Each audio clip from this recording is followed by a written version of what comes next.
There is a phrase in the book of Revelation. Existe una frase en el libro de Apocalipsis que ha despertado mucha curiosidad.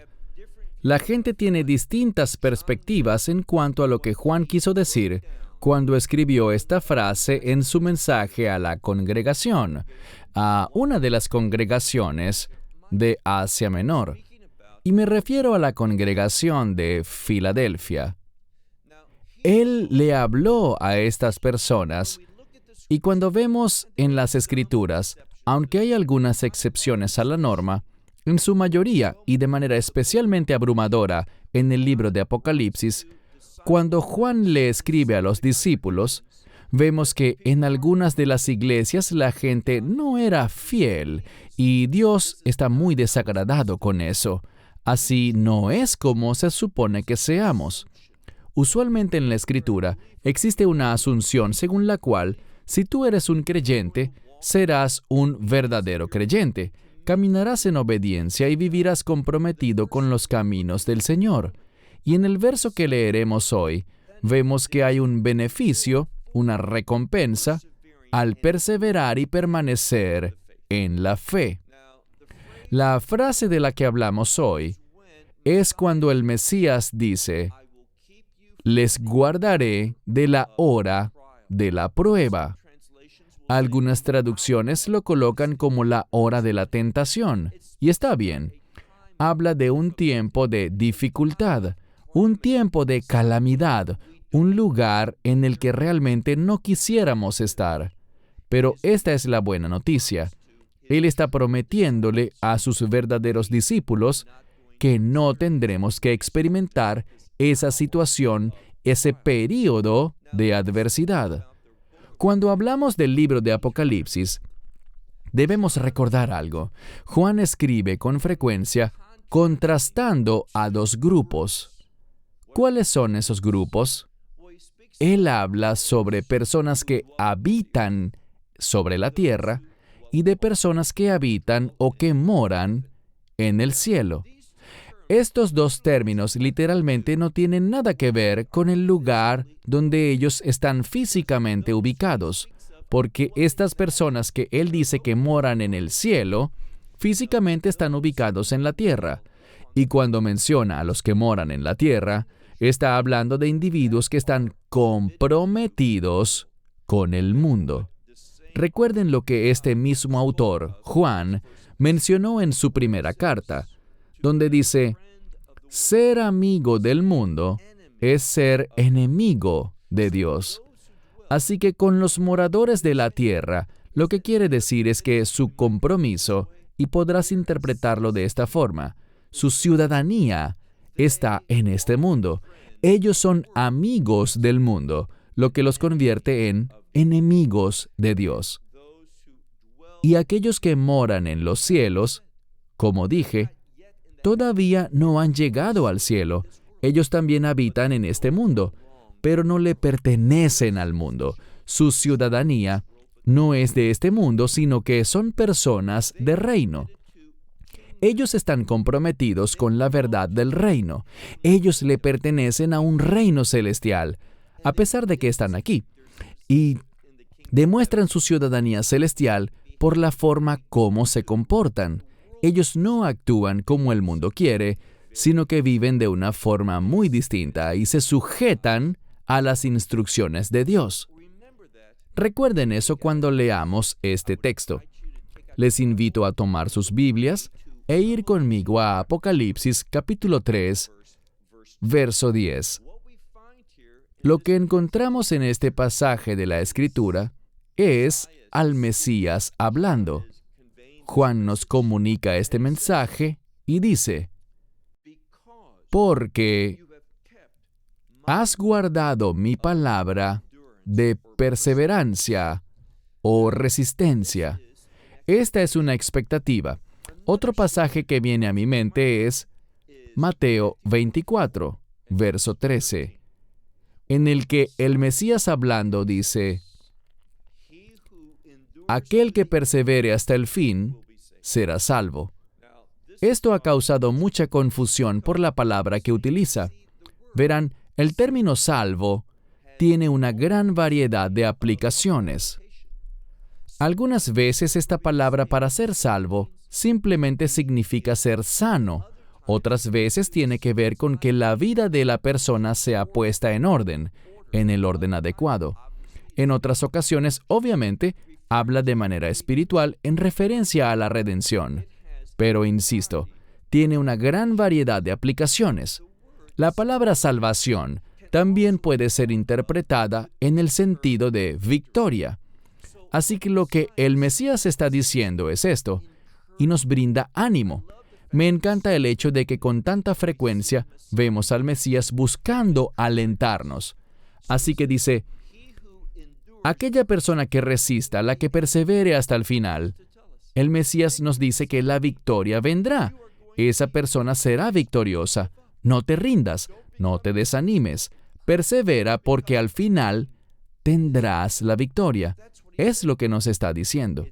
Es un término de aliento. ¿Realmente creerás que tu salvación depende de que resistas hasta el fin? Eso sería una herejía. Sería un ataque en contra del mensaje, del poder y de lo que el Mesías conquistó para ti sobre la cruz. Somos salvos por lo que Él hizo, no por lo que nosotros hacemos. Así que es simplemente un término de ánimo. Resiste, persevera hasta el final, porque la victoria llegará a tu vida. Pero dice aquí, porque has guardado mi palabra de perseverancia o resistencia. Dice, yo a ti, y noten algo. Lo digo así porque el texto griego le da el énfasis a ese ti.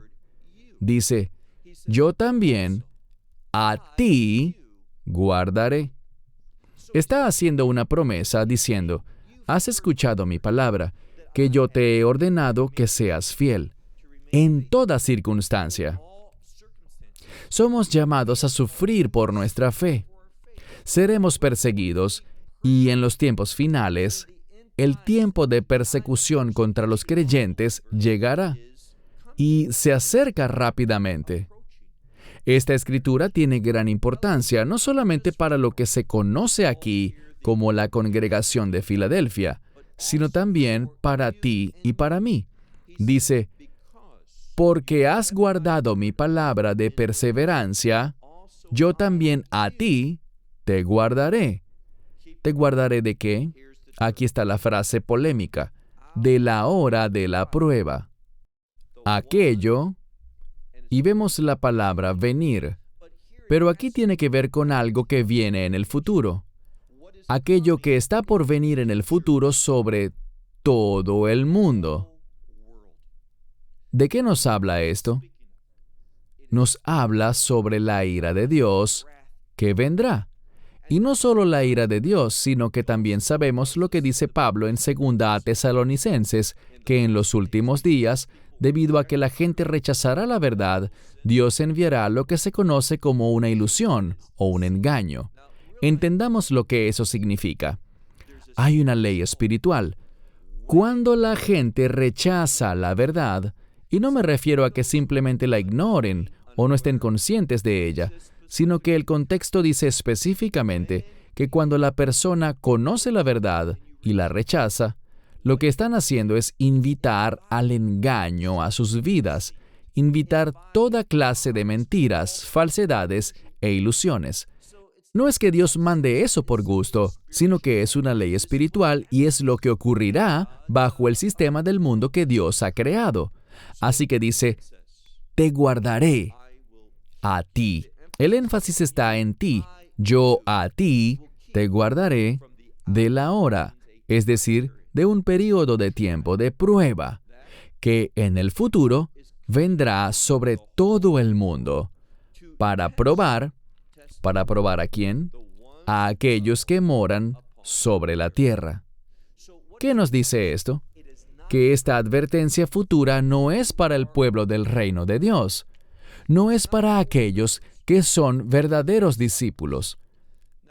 Lo que estamos viendo aquí es simplemente una promesa. Este tiempo de prueba, algunas Biblias, y esto ciertamente tiene un significado en lo que implica esta palabra prueba o tentación. Es una palabra para calamidad, una palabra para angustia, para sufrimiento. Y por lo tanto está diciendo, en vez de estar aquí para ese tiempo de calamidad, yo te guardaré de él. Tú no estarás aquí. El versículo que viene a mi mente es 1 Tesalonicenses 5:9, uno al cual me refiero con mucha frecuencia cuando hablo sobre los últimos días. Este verso dice que Dios no nos ha designado para la ira, sino para alcanzar la salvación, es decir, para experimentar la victoria. Lo que la Escritura dice es lo siguiente: tú tienes un testimonio. Tú me amas. Estás comprometido con mi palabra. Lo has demostrado con tu perseverancia y resistencia. Y por tanto, vas a experimentar esta promesa. No se trata de que nuestras obras generen que experimentemos eso. Él simplemente está instruyendo a su gente. Simplemente les dice a los verdaderos creyentes que deben comportarse de tal modo y que estos verdaderos creyentes recibirán algo. ¿Qué será? Que el Mesías en persona los guardará de la hora de la prueba. Y yo creo que esa hora de la prueba representa algo que Dios ha determinado para los que pertenecen al mundo. ¿A qué me refiero? A la ira de Dios. Nosotros no estaremos aquí, no hemos sido designados para ira, sino para obtener la salvación. Así que todo lo que esto nos dice es lo siguiente: que el Mesías nos removerá de este mundo antes del tiempo en el que caiga la ira de Dios. ¿Sufriremos producto de otras fuentes de tribulación? Seguro que sí. Se nos ha prometido que sufriremos. Por ejemplo, dice en el libro de Hechos específicamente que es necesario, es decir, que no hay escapatoria a ello. Es necesario que atravesemos por mucha tribulación para que entremos en el reino de Dios. ¿Qué tribulación?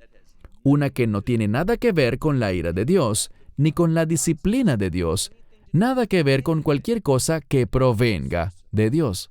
No, esta palabra delipsis, para tribulación, tiene que ver con los ataques del enemigo, con ser perseguidos y odiados por este mundo.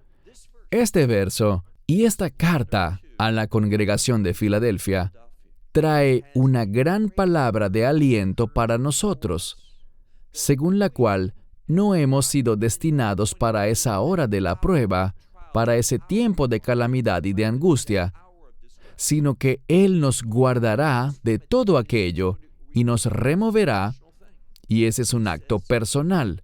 Él dice, porque yo a ti guardaré, Él mismo lo hará. ¡Qué promesa tan maravillosa! Espero que esto te haya ayudado a aclarar algunas cosas con respecto a este pasaje tan interesante que ha traído tan variados comentarios al respecto. Espero que esta sencilla explicación sea de bendición para ti. Cerramos con esto. Shalom desde Israel. Shalom from Israel. Esperamos que te hayas edificado con el mensaje de hoy y lo compartas con otros. Te invitamos a seguir nuestros estudios cada semana por este canal y por el portal de YouTube de Amarás a Israel. También puedes descargar nuestra aplicación móvil gratuita, Mi Estudio Bíblico. Finalmente, para obtener más información sobre nosotros, visita nuestra web amarasaisrael.org, donde encontrarás otras conferencias de Baruch en audio, video y texto. Hasta el próximo programa. Que el Señor te bendiga en Yeshua HaMashiach, Jesús el Mesías, mientras caminas con Él. Shalom desde Israel.